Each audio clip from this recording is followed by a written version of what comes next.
مجید میں چوتھے بارے میں ارشاد فرمایا دوسرے کو بھی یا ایھا الذین آمنوا اتقوا اللہ حق تقاته، اے ایمان والو اللہ تعالیٰ سے ڈرو جس طرح ڈرنے کا حق ہے۔ تو سامنے مدشم بہرحال اگر ہم اس چیز کو دیکھیں کہ ہماری اس دنیا میں جو ہمارا ایک لمحہ بھی آخرت کی زندگی سے کروڑوں سالوں سے بہتر ہے۔ کیوں بہتر ہے؟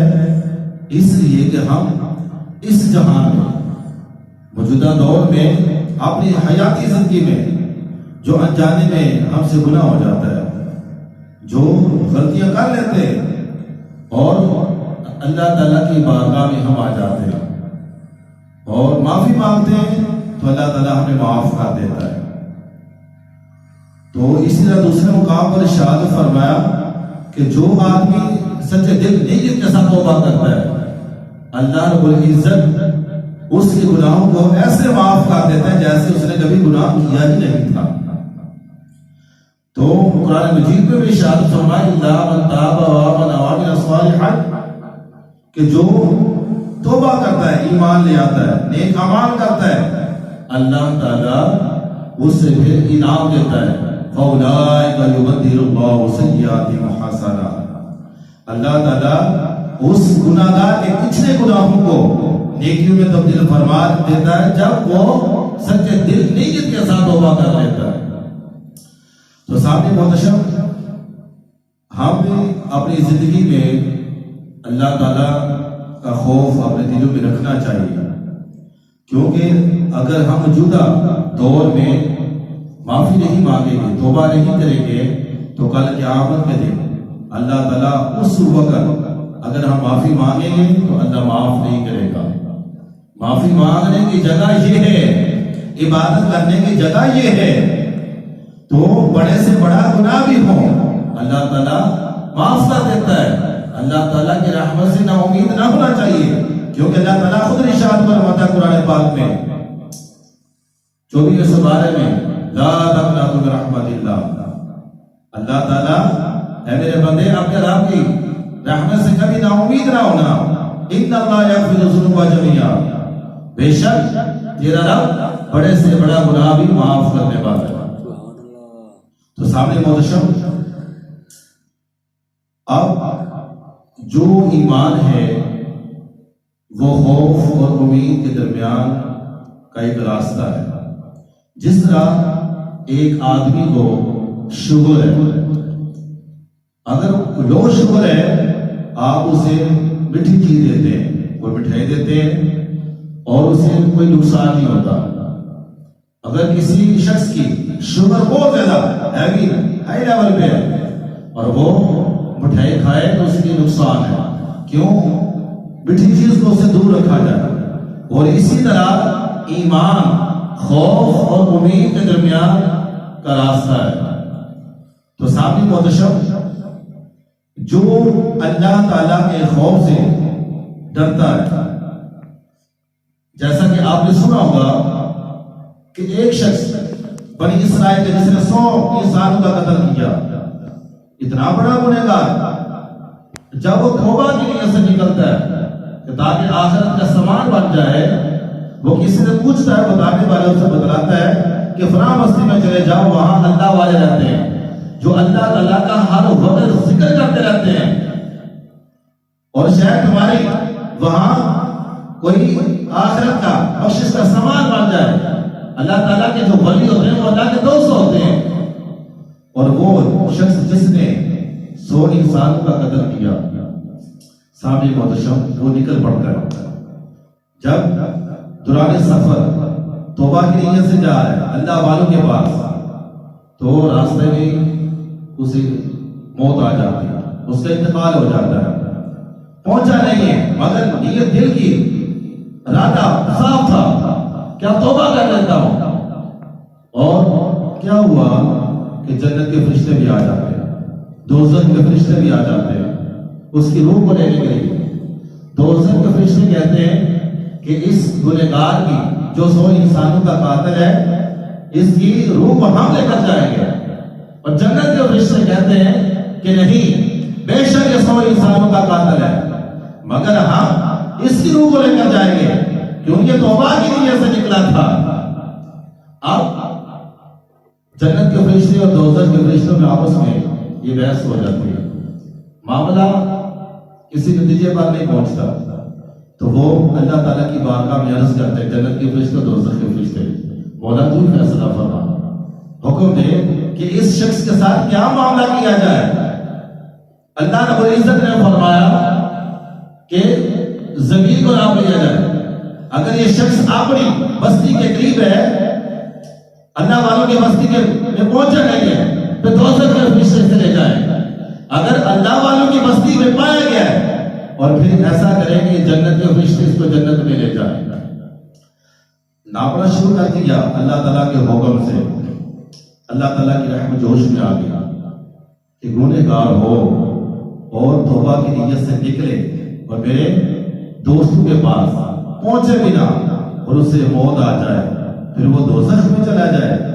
اللہ تعالیٰ کو یہ بات، اللہ تعالیٰ کی رحمت میں بات یہ پسند نہ آئی، تو اللہ تعالیٰ نے زمین کو بھی حکم دے دیا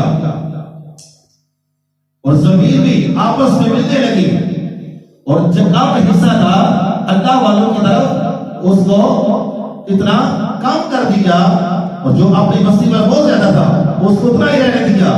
اور اللہ تعالیٰ نے فرمایا کہ جنت کے فرشتوں دوزخ کے فرشتوں سے کیا معاملہ بنا؟ عرض کی گئی مولا یہ تیرے نیک بندوں کے، تیرے دوستوں کی بستی میں پایا گیا ہے۔ اللہ تعالیٰ نے فرمایا کہ پھر اسے جنت کے فرشتے جنت میں لے جائے۔ تو سامنے محتشم، جو اللہ رب العزت سے کے خوف سے ڈرتا ہے اور جو اللہ کے خوف سے نہیں ڈرتا، اسے خوف والی باتیں بتلائی جائیں، اور جو اللہ تعالیٰ کے خوف سے ڈرتا ہے، مایوس رہتا ہے اللہ تعالیٰ کی رحمت سے، اب اس کے ساتھ امید والی سے باتیں بتلائی جائیں، خوف والی اس شخص کو بتلائی جائیں جو اللہ تعالیٰ کے خوف سے نہیں ڈرتا۔ تو سامنے محتشم، جیسا کہ آپ کا ہی بچپنا گزرا ہے، بچپنا میرا بھی گزرا ہے، اور ہم اس بات کو اگر اس تاریخ میں، بچپنے کی تاریخ میں لے کر اٹھائیں، تو اس زمانے میں گھر گھر میں گیس نہیں تھے، چولہے نہیں جلتے بلکہ لکڑیں جلتی تھی، چولہوں میں لکڑیں جلایا کرتے۔ اس وقت اگر کوئی پیغام دے دیتا کہ بیٹا یہ لو پیسے مکان سے ہمیں لکڑیں لا دو، وہاں سے جو ہوگی اسے کہنا کہ فلاں گھر میں 1 من لکڑیں چاہیے، اور پیغام دے دیا جاتا، اور لکڑیں جو بھی مان کی ہوتی ہے ان کے گھر پہنچا دی جاتی۔ اس زمانے میں ایک شخص ایسا بتایا جاتا ہے کہ 5 وقت کی نماز پڑھتا، ذکر و ذکار کرتا، اللہ کے خوف سے ڈرتا، مگر وہ کام یہی کرتا کہ ٹار سے لکڑیں اٹھاتا اور لوگوں کے گھروں میں پہنچا دیتا جس کو ضرورت ہوئی، جس نے موبائل ہوتی، مگر ایسا ہوا کہ اس کی موت آ گئی۔ اللہ سے ذات کا موت ہر انسان کی روح کی موت کا ذائقہ چکھنا ہے، مگر اس شخص نے جب موت کا ذائقہ چکھا تو کسی نے اس کو خواب میں دیکھا، اور خواب میں دیکھنے والے نے اسے پوچھا قبر کے حوالے سے بتا کہ تیرے ساتھ کیا معاملہ طے پایا، تیرے ساتھ کیسے بیتی جا رہی ہے؟ اس شخص نے کہا کہ جب میں دنیا میں تھا تو میں ایک مرتبہ ایسا ہوا کہ میں کھانا کھا رہا تھا تو مجھے یاد آیا کہ فلاں گھر میں میں نے لکڑیں پہنچا دیا، میں نے کھانا کھایا اور لکڑیں اٹھائی اور اس گھر میں پہنچانے کے لیے جا رہا ہوں، گلی محلہ میں جب وہ کہتے ہیں دوران سفر میں جا رہا ہوں، اور میرے منہ میں نے تازہ کھانا کھایا اور منہ میں روٹی کا ایک ٹکڑا رہ گیا، اس کو نکالنے کے لیے میں نے ان لکڑوں میں سے ایک لکڑی کا تنکا توڑا اور منہ میں اس ٹکڑے کو خلال کرنے نکالنے کے لیے جب استعمال کیا تو لکڑی کا جو تنکا تھا اس کو میں نے پھینک دیا۔ اب تک اس کا بھی میں حساب نہیں دے پا رہا۔ تو جو کسی کی اجازت کے بغیر اس کے ہاتھ پر ڈاکہ ڈالے، اس کی اجازت کے بغیر اس کی چیز کو استعمال کرے، اس کا بھی حساب کا قیامت کے دن دینا پڑے گا. جس طرح وہ شخص کہہ رہا ہے کہ ایک دن کا توڑا ابھی تک میں اس کا حساب دے رہا ہوں. تو صاحب محتشم کے جو اپنے جائیداد کے حصے سے علاوہ اپنے بہن بھائیوں کا حصہ کہا جاتے ہیں، ان لوگوں کا کیا بنے گا؟ ان لوگوں کا کیا بنے گا جو اللہ کے خوف سے نہیں ڈرتے، اللہ کی مخلوق کے ساتھ محبت نہیں کرتے، پیار نہیں کرتے؟ ایسے لوگوں کا یار کل قیامت کے دن کیا بنے گا؟ تو سامنے محتشم ایسے لوگوں کو امید والی باتیں نہیں بلکہ خوف والی باتیں بتلانی چاہیے. تو سامنے محتشم اگر ہم یہ سوچیں، دیکھیں ایک مرغا ہے، وہ وہاں سے بھی دانا کھاتا ہے، وہاں سے بھی اٹھاتا ہے، یہاں سے بھی اٹھاتا ہے، مگر اس کے متعلق شاعر نے بڑی خوبصورت بات لکھی ہے. شاعر کہتا ہے کہ جو کھاندے دانا دن کا اوہی چڑھتے سی کباب، جڑے کھاندے دانا دن کا جو وہاں سے اٹھاتا ہے، وہاں سے اٹھاتا ہے، اور جب ان کو ذبح کیا جاتا ہے پھر آپ نے دیکھا ہوگا کہ دن کے وقت کا اور رات کے وقت بڑے بڑے ہوٹلوں میں، چھوٹے ہوٹلوں میں بھی سیخ کباب بنتے ہیں. اور جب پورا مرغا ہی گوشت ہوتا ہے اور اس سیخ میں جب چڑھتا ہے اور اس کی جو درمیش ہے کولوں کی آگ کی، وہ کس طرح اس کا جسم ہوتا ہے اور جس کو ہم بڑی مزے سے کھاتے ہیں. اور کچھ وہ لوگ ہیں جو کھائے جا رہے ہیں، نہ پتہ لگتا ہے یہ حلال ہے یا نہ پتہ لگتا ہے یہ حرام ہے. تو سامنے محتشم ہر چیز کا کل قیامت کے دن حساب دینا ہے.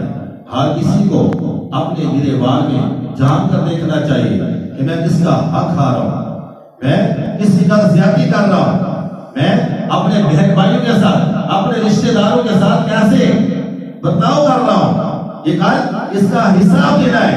یتیموں کے ساتھ، غریبوں کے ساتھ، اللہ کی مخلوق کے ساتھ کیسے میں پیش آ رہا ہوں. اگر زیادتی کی ہے تو کل قیامت کے دن کوئی معافی نہیں ہے.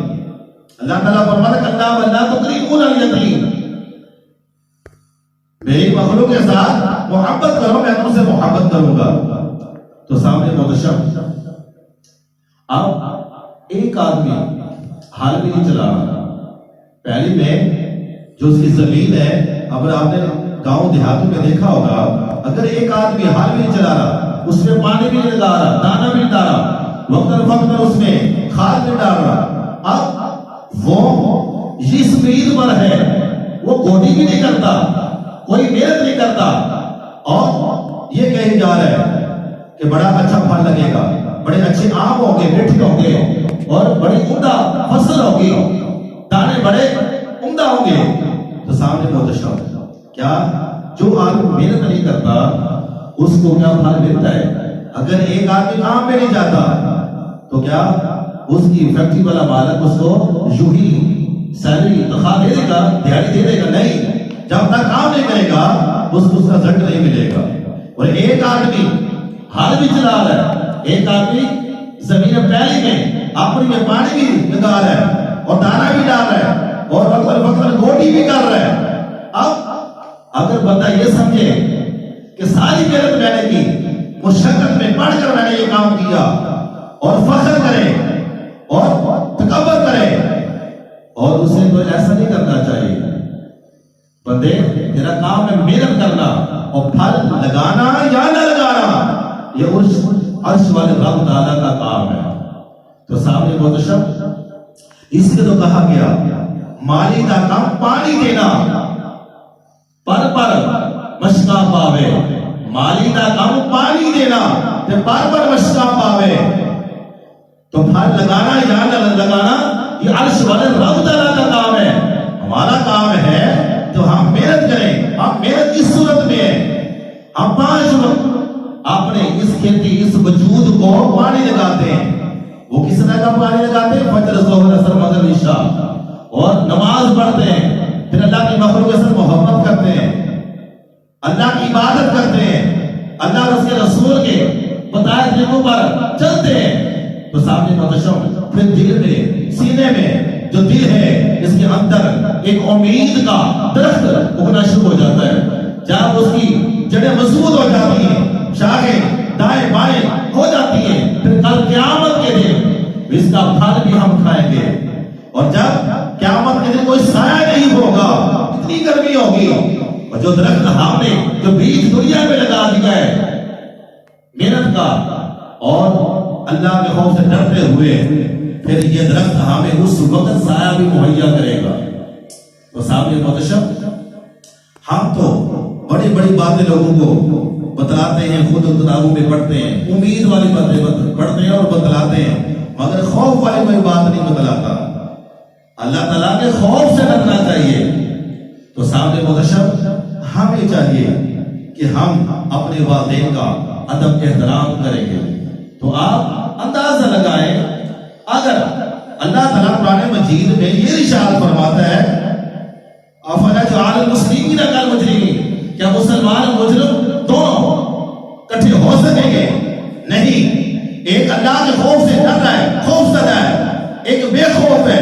جو بے خوف ہے اسے بڑے چھوٹے کی تمیز نہیں ہے، اپنے والدین کا ادب احترام نہیں کرتا اور نماز نہیں پڑھتا، حج زکات نہیں کرتا، حج بھی نہیں کرتا، عمرہ بھی نہیں کرتا، زکات نہیں دیتا، اور لوگ یہ والے ایسے یوں ہی کہہ دیتے ہیں کہ ہم تو کیا قیامت کی جنت میں داخل ہو جائیں گے۔ تو صاحب محتشم، اللہ تعالیٰ سے بڑے لوگ یہ بھی کہنا شروع کر دیتے ہیں اللہ بڑا کریم ہے، اللہ بڑا رحیم ہے، اس میں کوئی شک نہیں ہے، اللہ رحیم ہے، اللہ کریم ہے، مگر یاد رکھیں وہ قہار جبار بھی ہے، اسی کا یہ کلام ہے فَمَن يَعْمَلْ مِثْقَالَ ذَرَّةٍ خَيْرًا يَرَهُ وَمَن يَعْمَلْ مِثْقَالَ ذَرَّةٍ شَرًّا يَرَهُ۔ کیوں فرمایا کہ ذرا بھر بھی اگر تم نیکی کرتے ہو فَمَن يَعْمَلْ مِثْقَالَ ذَرَّةٍ خَيْرًا يَرَهُ، وہ کل قیامت کے دن تمہارے سامنے تم اس کو پاؤ گے، اور جو تم برائی کرتے ہو وہ بھی تم اپنے سامنے کل قیامت کے دن پاؤ گے۔ تو صاحب محتشم، ہم اللہ تعالیٰ کی بارگاہ میں عرض کرتے ہیں مولا تو دنیا میں ہمیں اپنی عبادت کے لیے پیدا کیا ہے، تو ہمیں صراط مستقیم پر چلنے کی توفیق نصیب فرما۔ تو صاحب محتشم، اللہ تعالیٰ کی جو اللہ تعالیٰ نے حکم دیا ہے کہ قرآن اور حدیث کے مطابق ہمیں زندگی گزارنی چاہیے۔ اللہ تعالیٰ قرآن مجید میں ارشاد فرماتے ہیں کہ حدود اللہ، یہ میری حدود میں جو رہ کر زندگی گزارتا ہے، کیسے ماں باپ کی فرمانبرداری کرنا، نماز پڑھنا، حقوق اللہ پورے کرنا، حقوق العباد پورے کرنا، اور فرمایا وَمَن يَتَعَدَّ حُدُودَ اللَّهِ، جو اللہ تعالیٰ کی حدودوں کو توڑ دیتا ہے، اللہ تعالیٰ کی نافرمانی کر لیتا ہے، پھر آپ فرماتا فَأُولَٰئِكَ هُمُ الظَّالِمُونَ، اس جیسا کوئی ظالم شخص نہیں ہے جو میرے حکم پر نہیں چلتا، میرے محبوب علیہ السلام کے نقش قدم پر نہیں چلتا۔ پھر اللہ تعالیٰ ایسے لوگوں کے لیے اللہ فرماتا ہے الْيَوْمَ تُقَلَّبُ وُجُوهُهُمْ فِي النَّارِ، جب قیامت کا دن ہوگا اللہ تعالیٰ ان کے چہروں کو گھمائے پھرائے گا، اور دوزخ میں وہ جس طرح ہم دیکھتے ہیں کہ آج لوگ کڑائی میں وہ چیز تلتے ہیں، اس طرح ان کے چہرے تلے جائیں گے، اور فرمایا یقولون یا لیتنا اطعنا اللہ واطعنا الرسول، وہ کہیں گے ہائے ہم نے کیوں رب کی نافرمانی کی، اس کے محبوب کی کیوں باتیں کیوں نہیں ہم نے اپنے ذہنوں میں اٹھائی، اور کیوں نقش قدم پر نہیں چلے۔ وہ پچھتائیں گے، عرض کر کے مولا معاف کر دے، اور وہ اپنے آپ پر افسوس کریں گے اگر ہم نے اچھے اعمال کیے ہوتے، آج ہمیں دوزخ میں ذل رسوا اور اس کا ذائقہ چکھنے کی آج ہمیں یہ نوبت نہ آن پڑتی۔ تو عزیزان گرامی، ہمیں چاہیے کہ ہم امید کا درخت اپنے دل میں لگانا چاہیے، جو ہمیں دنیا میں بھی اور آخرت میں بھی ہمارے کام آ سکے۔ اللہ پاک ہمیں عمل کی توفیق نصیب فرمائے۔